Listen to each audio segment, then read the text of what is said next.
This is what I would like to call the forgotten Google tool. I think it's a forgotten Google tool because most people don't know what it is.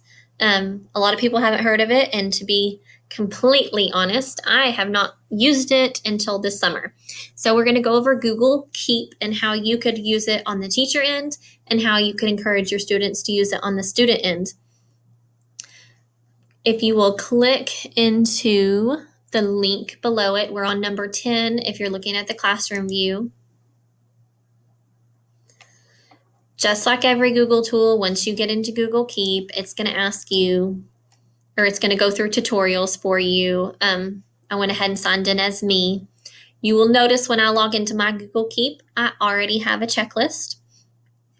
How I would use Google Keep on the teacher end is possibly create checklist if my students are working on projects and I want to assure that they have completed every single process of this project.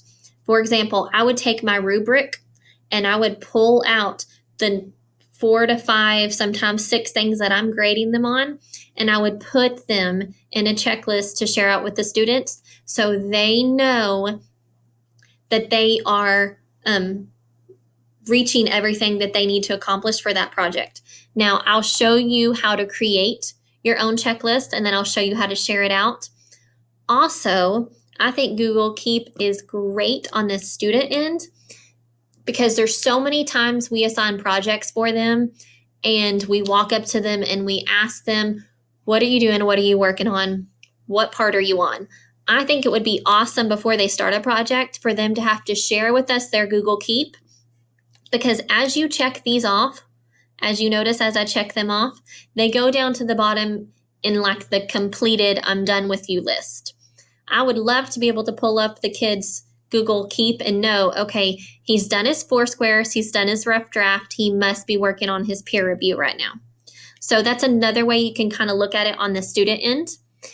I saw some students at Northwest who were just using it to write down their homework because it was high school students, they've got 8 class periods, and they may not remember what they were supposed to do in math class if it was first period and you're walking out the door after 8th period. So it was a way for them to keep track of their homework assignments or if they had anything due that week.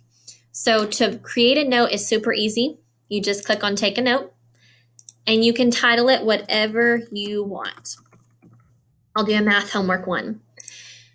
You just fill in, it's almost like if you've ever seen the sticky notes tool that you can use to put on your desktop. It's really similar to that. You have a bunch of different options down at the bottom. The Remind Me is pretty cool because whatever date you click on your Remind Me, it's going to put a calendar notice on your Google Calendar. So if you have your Google Calendar on your phone or when you log into your Chromebook or laptop in the morning, it's going to alert you just like any notification would out of Google Calendar. So I think this is pretty neat if you have something that's super timely. You can change the color based off of the importance of the note. If I was a student, each class would be a color so I could itemize them easily. You can add an image. You can archive it. So if it's something you know you're going to use again so you don't want to delete it, you can kind of save it for later. And then you have more options. Delete the note, add a label, draw a line, make a copy. My favorite is show checkboxes. I love checking things off my list.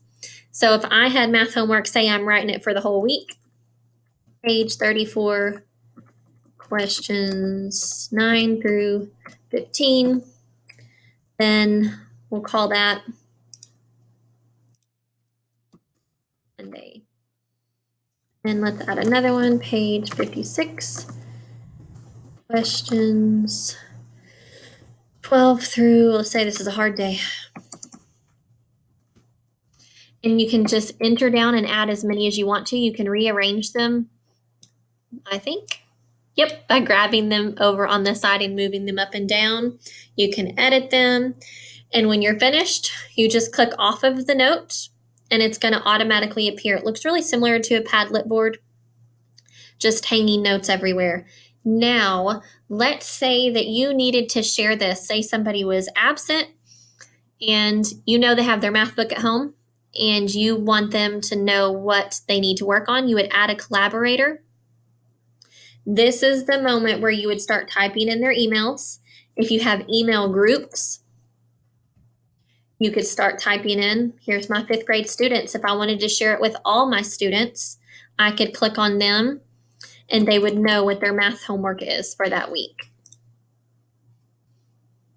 Close it out. Google Keep is a great tool that can help them stay on track with their own homework, or it's honestly, I'm finding it to be a great tool just for my personal use as well, for grocery lists and stuff like that. You can get the app directly on your phone. As you work through it, it's really easy to check it off and then get rid of the notes. If you want to pin it, it's going to keep it at the top. So if it's something that's super important that you want to stay at the top, like your really important notes, you can do it that way. It's a great way to store web addresses for different things that you're researching. The kids could use it for a research tool. Say they're studying over some history lesson and they've got a bunch of different sites they want to use. They can create a Google Keep note and then they can share it with all their friends. Another way that Google Keep is super beneficial, I'm going to go into Docs, switch counts again.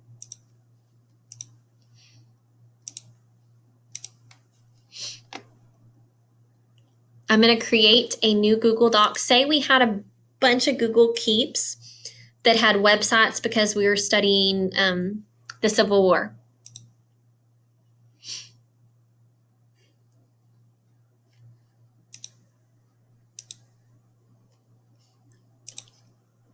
I believe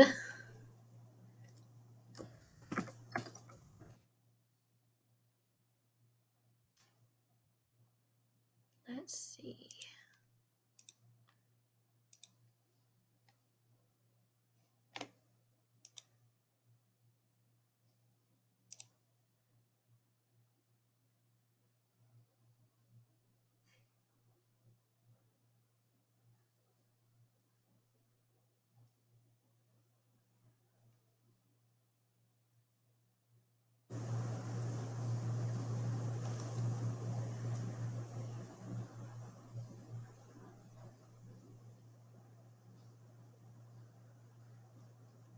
There it is, Keep Notepad. Sorry, it took me forever.